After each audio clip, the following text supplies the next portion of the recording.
quậy phá khắp đất trời, rượu chè lè nhẹ đi khắp nơi, lang thang cười hát ca vời đợi ai. Chí phèo, anh Chí phèo. Em đây chẳng nết na ngoan hiền, chẳng được dịu dàng lại kém duyên. 30 rồi đấy vẫn chưa chồng em thị nữ, em thị nữ. Một tối trăng lên cao rồi phèo, thấm hơi men say rồi, nhìn thấy ai đang thênh thang dáng ngồi. Chàng bỗng say hương men tình nàng, chót quên thân quên mình, một phút thăng hoa cho đời lung linh. Ôi à, mai chúng ta đắp say kết duyên trọn đời, nắng mưa ấy chuyện của trời người ơi. Ôi à, anh sẽ không dối gian phá tan nhà người, hứa làm những điều tốt đẹp người ơi.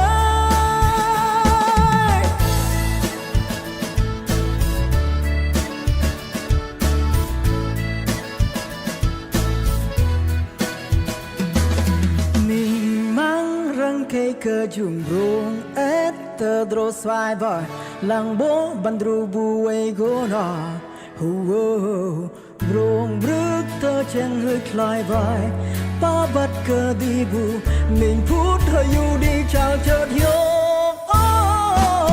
Ôi à, bài chúng ta đắp xây kết duyên trọn đời, nắng mưa ấy chuyện của trời người ơi.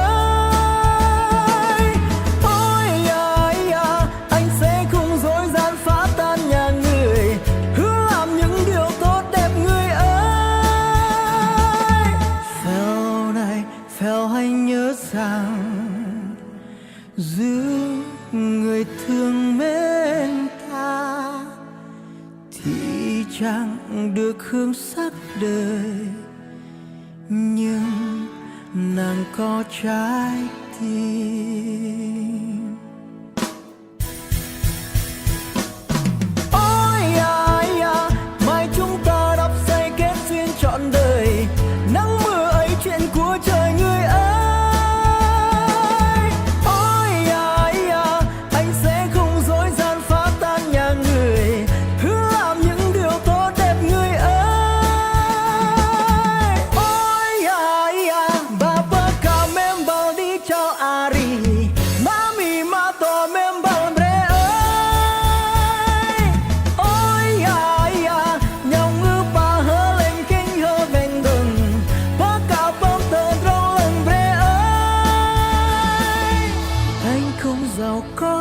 Chẳng nghèo, chỉ cần một người yêu tốt theo, sao duyên trời vẫn chưa gieo phải chăng?